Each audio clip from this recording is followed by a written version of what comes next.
Head coach of the Florida State Seminoles. How does that sound? Oh my gosh, it sounds surreal and amazing, but at the same time, it just feels like home, feels so familiar, and I'm just very, very blessed.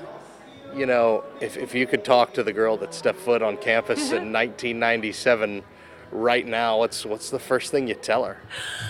Oh my gosh, like you don't know what you're in for, girl. Like enjoy every moment. No, I mean I am just so thankful that I remember how I felt, stepping onto campus, my family driving away, and just to know that,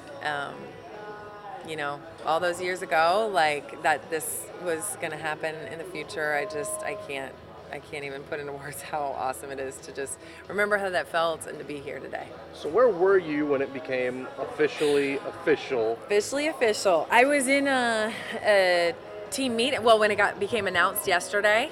Yeah, I mean, Michael Alford came over to our office and we went in to meet with the team, and I walked out of the meeting, and then the world knew. And so the reception has been amazing, just the support, the excitement. I'm very, very fortunate to have all of that.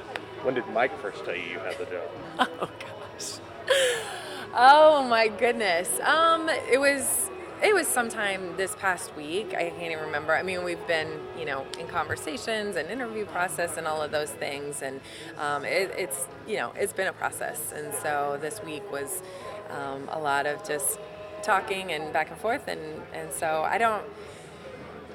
there wasn't like a moment where he's like, "You got the job." It was just kind of like became an understanding.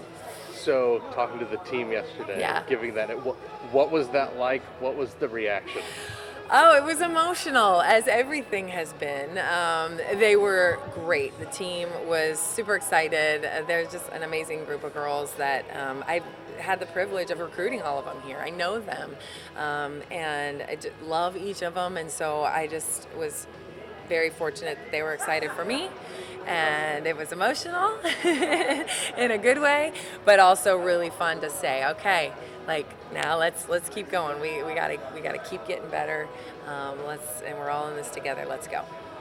Brooke, social media, fan base, the members of the community who came here, it's hard to find anyone who's said a bad word. And being around this fan base long enough, it's unbelievable the outpouring of support that you've had. Just what does it mean to you that so many people not just have accepted you for so long as a Seminole, and obviously your name's in the rafters, but they wanted you as head coach?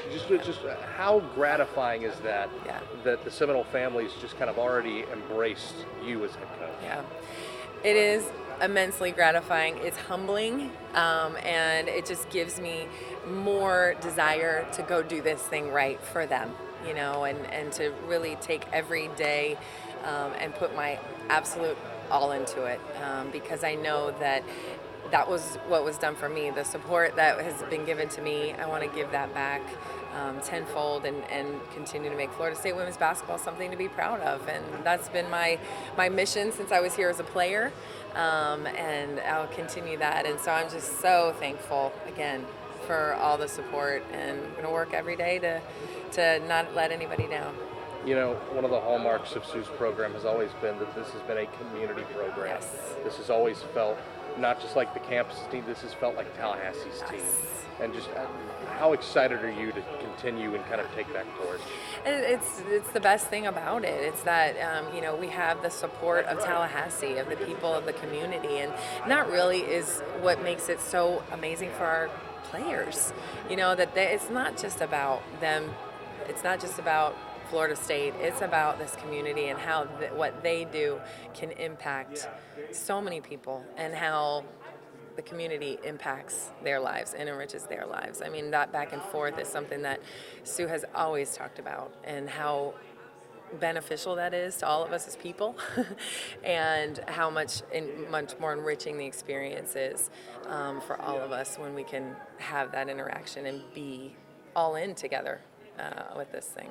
You talked about learning so much about being a head coach as the interim, and also learning Yeah. about coming back and having this year after that Yes. under Sue. Just what was your biggest takeaway after Yeah. being the woman in charge on the bench and then taking that step back and again seeing how Sue operated? Yeah. Just what was the biggest takeaway that you got as a coach? That it's about so much more than just that moment.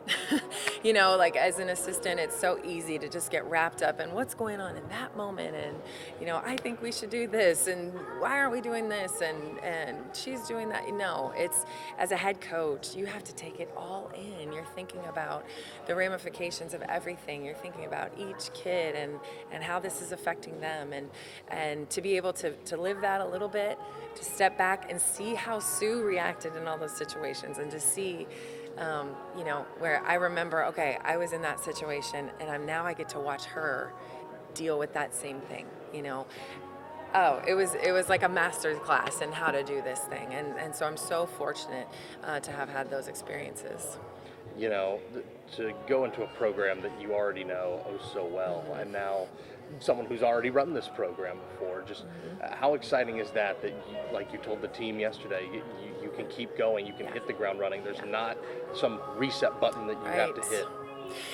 I'm so glad, and we really do have a great advantage that this isn't, we're not, wiping the slate clean, starting from ground zero. We have an infrastructure in place. We know who we are. We know what our culture needs to be, and we can just continue to build on that. I'm very fortunate to be coming into this job with that in place, and again, just with so much support from people I know. And I know that love our program and want the best for us. Brooke, I know you said you wanted to stay with Coach Sue, and you Yes. felt compelled to do it. Yes. But what, as a program, made Florida State worth waiting for? I mean, what made it worth waiting for is what Coach Sue built it upon, which is we are about the development and the growth of these student athletes. Because it was what was done for me. This is what I saw. Like everything that I learned during my time as a player, everything that Coach Sue instilled in me, the opportunities that I got from being at Florida State, I want to give that back at Florida State. Because it meant everything to me. And to see the growth and development of these young women who are Seminoles, made the same decision that I did to be a Seminole, is the most rewarding and enriching thing. Winning games is a blast. That feeling is amazing, but it's all the other stuff that really, really is the most enriching part of being a college coach. You're dealing with young people who are on the verge of going out into the world. How are you going to impact them? What are you going to give them to prepare them? It's so much fun to be a part of that. I know you put so much effort and so much pride into being a mother and coaching. Just to have a daughter see you take the podium as the head coach, what an exciting moment was that for you? Oh, it made it all that much more special for me, that she can be a part of this. And again, the role models that she has in our players. I mean, that's what she wanted to know on the way over here was, are the players going to be there? That to her means everything. And to me as a mother, to watch her be able to be a part of this, to see strong, powerful women, whether it be at the podium or playing on the court, it's just the dividends that she will reap from that and the growth that she will see from those examples will be amazing. Finally, for me, Brooke, you echoed something that Coach Sue said from day one on the podium, and that you want to treat your players as people first. Yes. How important is that to you, and how important is that to kind of the foundation of this program? Yeah, I think it's what college athletics needs to be about in general. As we know, it's we got to win. This is our job, is to win games. That's what we all want to do. But you won't win unless you really truly care about these kids first, and that they know that. And that again is the example of Coach Sue, that winning was always secondary. We won because of who she was and how she built character and work ethic in players to then be able to feel great and go win games. And so person first, that's what we're going to be about. It's what we've been about, and I think it's the only way I know how to do it. So. Brooke, finally for me, just stylistically, the Yeah. way you guys play, just is there anything that you want to tweak or change? Oh yeah. I mean, and what we do is when we take a look at our roster and see who we have and what their skill set is, and we always want to be evolving. So we are going to definitely look a little different offensively. I think just because of the different makeup of our team, we always want to play a fun brand of basketball where we're getting up and down the floor, getting after it on defense, and that's going to be the goal. But it will look a little different. We want to evolve just like everybody else.